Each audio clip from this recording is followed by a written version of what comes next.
मनीषा एक भुट्टे वाली थी जो रोज गांव के एक किसान से भुट्टे खरीद कर बेचती थी।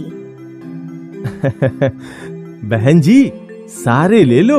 आसपास के किसी गांव में हमारे खेत जैसे मीठे भुट्टे नहीं हैं।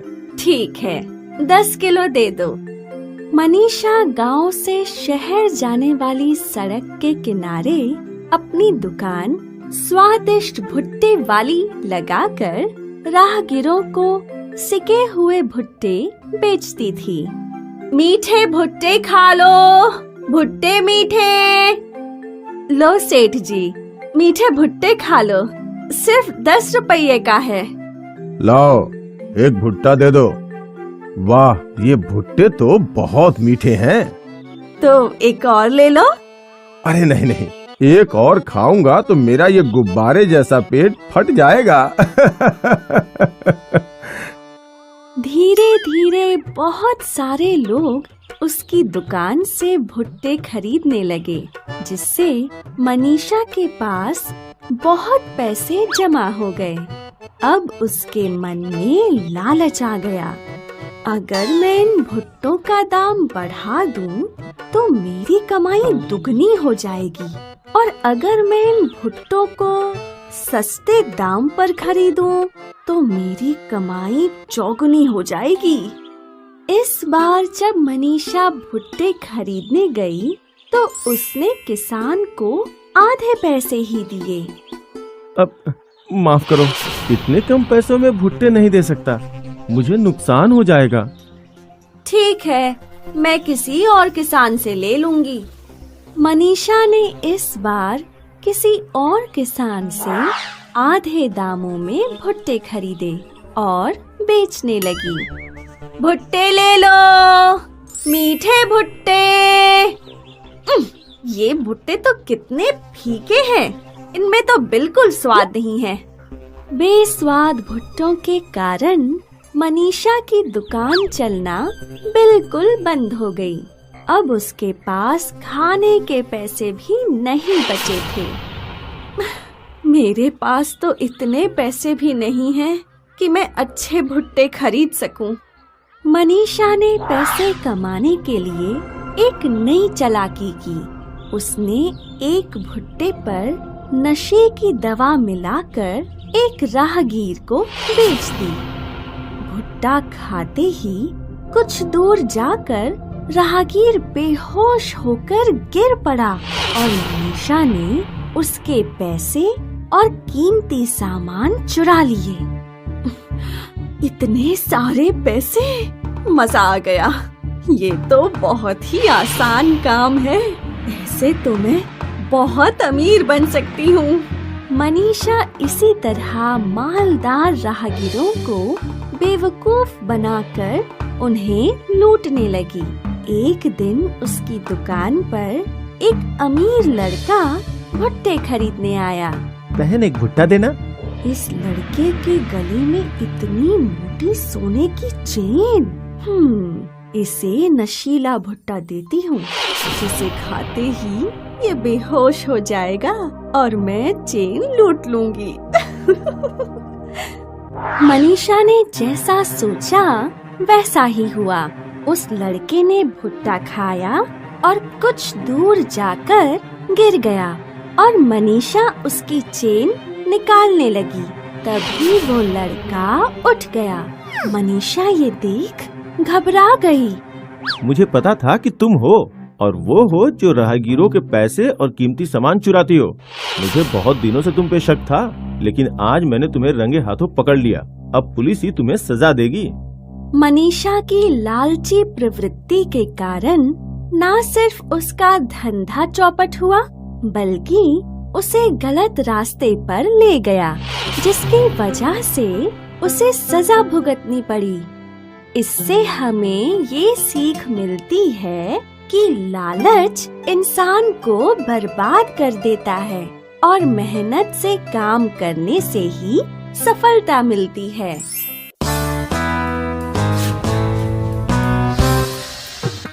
दक्षिण भारत के गांव में रमा और उसके पति चिनप्पा रहते थे। दोनों गांव के एक खेत में मजदूरी करके अपना घर चलाया करते थे। रमा और चिनप्पा के एक बेटी और बेटा थे। वो लोग अपने बच्चों को पढ़ा लिखा कर बड़ा बनाना चाहते थे, लेकिन एकाएक चिनप्पा की तबीयत खराब रहने लगी। वो बहुत बीमार हो गया। अब रमा को खेतों में मजदूरी भी करनी पड़ती थी, अपने बच्चों का भी ख्याल रखना पड़ता था और अपने बीमार पति का भी। उसकी परिस्थिति बहुत ही खराब हो चुकी थी। एक दिन चिनप्पा को देखने उसका भाई मोहन आया। भाई, तुम्हारी तबीयत तो बहुत खराब है। तुमने डॉक्टर को दिखाया या नहीं? दिखाया देवर जी, पर फिर भी कोई असर नहीं हो रहा है। मैं मंदिर में तुम्हारे नाम की अर्चना करूंगा। तुम जरूर ठीक हो जाओगे। ठीक है मेरे भाई। भाभी, आप अकेले पे घर संभालने का सारा भार आ गया है ना? हाँ, लेकिन अब घर तो चलाना ही होगा ना। भाभी, मैं एक इडली की दुकान डाल रहा हूँ। क्या आप वहाँ इडली बनाना चाहेंगी, जिससे आपको अधिक पैसे भी मिल जाएंगे और आपकी आर्थिक परिस्थिति भी सुधर जाएगी। मुझे जो भी मुनाफा होगा वो हम दोनों बांट लेंगे। हाँ, ठीक है देवर जी। और अगले दिन से रमा मोहन की दुकान में इडलियां बनाने लगी। गांव के लोगों को रमा की बनाई हुई इडली बहुत पसंद आई। देखते ही देखते रमा की बनाई हुई इडलियां मशहूर हो गईं। दुकान में रोज लोगों की भीड़ लगने लगी। दोनों रमा और मोहन खुश थे, क्योंकि दोनों का मुनाफा बढ़ता जा रहा था। कमाए हुए मुनाफे से रमा ने चिनप्पा का अच्छा इलाज करवाया और कुछ ही दिनों में चिनप्पा फिर से चलने फिरने लगा। अब 2 महीने बीत गए और रमा और मोहन की दुकान में ग्राहकों की भीड़ लगी रहती थी। और आज रमा सोचने लगी, ये इतनी सारी भीड़ सिर्फ मेरी इडलियों की वजह से है, तो मेरे मुनाफे पे ज्यादा हक हुआ। मोहन तो सिर्फ सामान लेकर देता है और ग्राहकों को इडलियां बांध के देता है, तो उसे बराबर का मुनाफा बिल्कुल नहीं मिलना चाहिए। शाम के समय जब दोनों मुनाफा बांट रहे थे, तो देवर जी, सारी इडलियां मैं ही बनाती हूँ। अगर मेरी इडलियां इतनी स्वादिष्ट ना होती तो आपको इतना मुनाफा नहीं होता। वो तो है भाभी, आपकी इडलियां वाकई में बहुत अच्छी हैं। तो इस वजह से मेरा मुनाफे पे हक ज्यादा होना चाहिए। लेकिन भाभी, ये गलत है। मैं भी दिन भर मेहनत करता हूँ, तब जाके हम इतना कमाते हैं। मतलब हम दोनों ही बराबर मेहनत करते हैं, इसीलिए मुनाफे पे हम दोनों का बराबर का हक हुआ। नहीं देवर जी, अब आप गलत बोल रहे हैं। अगर ऐसा है तो कल से आप कोई और इडली बनाने वाली को रख लो। रमा मोहन से बहस कर अपने घर निकल गई और अगले दिन से गांव में 2 इडली की दुकानें लगीं। एक रमा की, जहां वो खुद ही इडलियां बना रही थी और बेच रही थी, और एक मोहन की, जहां एक दूसरी औरत इडलियां बना रही थी। रमा की नई दुकान देख सारे गांव वाले उसकी दुकान की ओर चले गए, लेकिन रमा अकेली थी। वो इतने ज्यादा लोगों को अकेले संभाल नहीं पा रही थी। आखिर थक कर सारे गांव वाले मोहन की दुकान पर लौटे, जहां मोहन हमेशा की तरह सभी ग्राहकों को अच्छे से इडलियां देता रहा। ये सिलसिला रोज चलता रहा और देखते ही देखते गांव वाले मोहन की इडली की दुकान में ही इडली लेने जाया करते थे। अब रमा अकेले अपनी दुकान पर खड़े रहकर पछता रही थी। ये मैंने क्या कर दिया? मुझे लगा था इडलियां बनाना ही सब कुछ था, लेकिन नहीं, मोहन का ग्राहकों को संभालना भी बहुत जरूरी था। कम से कम जब मैं मोहन के साथ थी मुझे अच्छे पैसे तो मिलते थे, लेकिन अब मेरी इडलियों को कोई पूछता भी नहीं। रमा को अपनी इडलियों पर घमंड था जो अब टूट चुका था। इसलिए कहते हैं कि घमंड कांच की तरह होता है जो जरूर टूटता है। नंदू एक नौजवान युवक था जिसके पास खुद की एक रेडी थी। वो कभी इस रेडी पर सब्जियां बेचता तो कभी मौसम में बिकने वाली चीजें, जैसे गर्मियों में खीरा और सर्दियों में भुने हुए शकरकंद और गर्मियों में भुट्टे। एक शाम नंदू घर पे ढेर सारी मकई ले आया। बेटा, अब तो बरसात शुरू होने में समय है। तूने इतनी सारी मकई इतने जल्दी क्यों खरीद ली? माँ, अगले 2 हफ्तों में बरसात शुरू हो जाएगी और तब मकाई का दाम आसमान छुएगा। क्यों भला? पिछले साल भी ऐसा ही हुआ था। जैसे ही बरसात शुरू हुई मकाई का दाम बढ़ गया और उस वजह से मुनाफा भी कम हुआ। इसलिए इस बार मैंने पहले ही सस्ते दामों में मकाई खरीद रखी है। ठीक है, पर क्या इतनी सारी मकई बिकेगी? ये लगभग 10-12 गोनी है।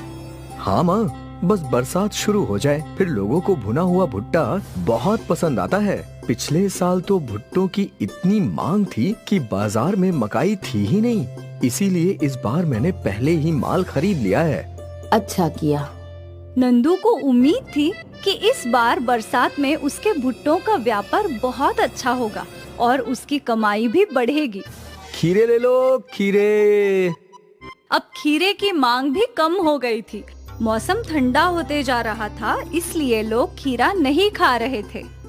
अब बस कुछ दिनों की देर है, बरसात शुरू हो जाएगी और मेरे भुट्टे बिकने लगेंगे।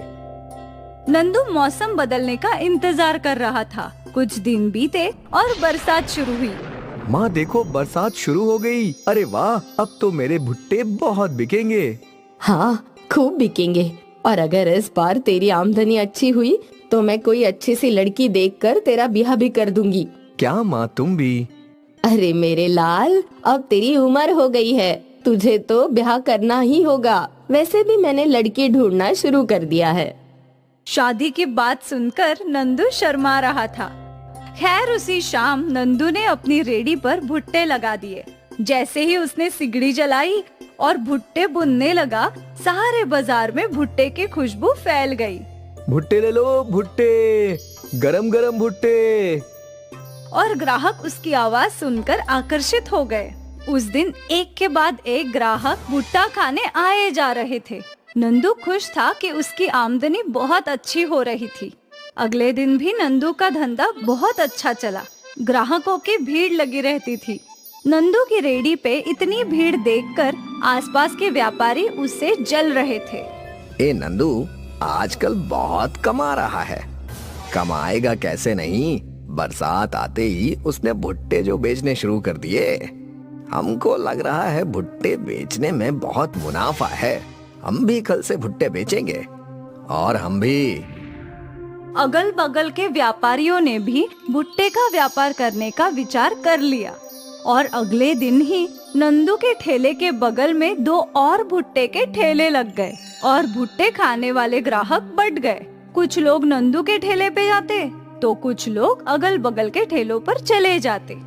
इस बात से नंदू परेशान हो गया था। शाम को ठेला बंद करने के बाद नंदू ने अपने बगल वाले ठेले वालों से पूछा, भैया, जब हम यहाँ पहले से भुट्टे बेच रहे थे तो फिर आप दोनों को यहाँ भुट्टे बेचने की क्या जरूरत? ऐसा कहीं लिखा है क्या कि इस बाजार में एक ही भुट्टे की गाड़ी लग सकती है? ऐसी बात नहीं है, पर अगर हम सब एक ही चीज बेचेंगे तो फिर किसी का भी कोई मुनाफा नहीं होगा भैया। हमको तो अच्छा मुनाफा हो रहा है, तुम अपना देखो। अकेले ही सारा मुनाफा हथियाना चाहते हो? अगर ऐसा करना है तो कोई अच्छी सी चीज बेचो जो हम दोनों ना बेच सके, समझे क्या? उसके पड़ोसियों की बात सुनकर नंदू चिंता में पड़ गया। उसने सोचा था कि वो उन्हें मना लेगा कहीं और जाकर भुट्टा बेचने के लिए, पर वो दोनों तो ढीठ थे। आज नंदू परेशान घर आया और आते ही उसने सारी बातें माँ को बताई। वो दोनों मुझसे बहुत जलते हैं। कुछ दिनों से मेरे भुट्टो का धंधा इतना अच्छा चल रहा था, वो उनकी आंखों में खटक रहा है। आज रोज से 1/3 आमदनी हुई है। कोई बात नहीं, तू इतनी चिंता मत कर, कुछ ना कुछ हो जाएगा। जलने वाले कितने भी जले, तू बस मेहनत करता रह। अगले दिन नंदू ने रोज की तरह अपना ठेला खोला। भुट्टे ले लो, भुट्टे, गरम गरम भुट्टे। और उसके चिल्लाने के बाद उसके पड़ोसी व्यापारी भी चिल्लाने लगे। गरम गरम भुट्टे, स्वादिष्ट और सस्ता, बस 8 रुपए का एक भुट्टा। व्यापारियों ने दाम 10 रुपए से 8 रुपए कर दिए थे। दाम देखकर सारे ग्राहक उन्हीं व्यापारियों के पास जा रहे थे। 8 रुपए भुट्टा, गरम गरम भुट्टा। नंदू ने भी दाम गिरा दिया। व्यापारियों ने दाम 7 रुपए कर दिया। मैं इतना दाम नहीं घटा सकता, मुझे मुनाफा कैसे होगा? उसके पास कोई ग्राहक नहीं आ रहे थे, इसलिए वो परेशान होकर धंधा बंद करके अपने घर चला गया। माँ समझ गई कि क्या हुआ होगा। माँ, अब मैं क्या करूँ? कम मुनाफा में भुट्टा बेचने का क्या फायदा? अगर मैं दाम कम करता हूँ तो दोनों व्यापारी कम कर देते हैं। क्यों ना तू कुछ नया करे? नया करेगा तो सारे ग्राहक तेरे ही ठेले पर आएंगे। पर क्या नया? हमारे बचपन में हम कोयले पर भुट्टे नहीं सेकते थे, बल्कि रेत में सेकते थे। वैसे भुट्टे तो अब कहीं मिलते ही नहीं। रेत वाले भुट्टे? हाँ, वो स्वाद ही अलग था बेटा, एक बार कोशिश करके देख। अगले दिन नंदू ने अपना ठेला लगाया और सिगड़ी पर एक कढ़ाई लगाई जिसमें रेत भरा था। आसपास के दोनों व्यापारी हैरान थे और फिर आग जलते ही नंदू चिल्लाने लगा। ऐसा भुट्टा कभी नहीं खाया होगा। रेत वाला भुट्टा, पारंपरिक तरीके से बनाने वाला रेत वाला भुट्टा। रेत वाला भुट्टा सुनकर कुछ बुजुर्ग नंदू के ठेले पे गए। उन्होंने वो भुट्टे चखे। वाह, मजा आ गया, कितनी सदियों के बाद ये खा रही हूँ। काफी लोगों ने रेत वाले भुट्टे पहली बार चखे। ये तो कमाल है, कोयले वाले भुट्टे से बिल्कुल अलग और स्वादिष्ट भी। इस दिन नंदू के ठेले पर अलग ही गर्दी थी। लोग नंदू के साथ तस्वीरें खींच रहे थे, वीडियो बना रहे थे। नंदू कुछ ही घंटों में मशहूर हो गया। नंदू के रेत वाले भुट्टे 20 रुपए के दाम से बिकने लगे और उसने एक ही दिन में काफी अच्छा मुनाफा भी कमाया। अगले दिन पड़ोसी व्यापारियों ने भी रेत वाले भुट्टे बेचना शुरू किया। रेत वाले भुट्टे, गरम गरम रेत वाले भुट्टे। ये तो वो वीडियो वाला नहीं है, वो रहा, उसके रेत के भुट्टे खाते हैं हम। नंदू रातों रात मशहूर हो चुका था। सभी को नंदू के रेत वाले भुट्टे खाने थे। नंदू के ठेले पर भीड़ थी और उसके पड़ोसियों के ठेले सुनसान थे। कुछ दिनों बाद बिक्री ना होने की वजह से व्यापारियों ने भुट्टा बेचना बंद कर दिया। नंदू के रेत वाले भुट्टे धड़ाधड़ बिक रहे थे और नंदू का मुनाफा भी बहुत बढ़ गया था। मुश्किल के वक्त जब लोग मैदान छोड़ देते हैं, नंदू ने कुछ नया करने की कोशिश की और आखिर उसका नया आइडिया काम कर गया। उसके रेत वाले भुट्टों ने उसे मशहूर और अमीर बना ही दिया।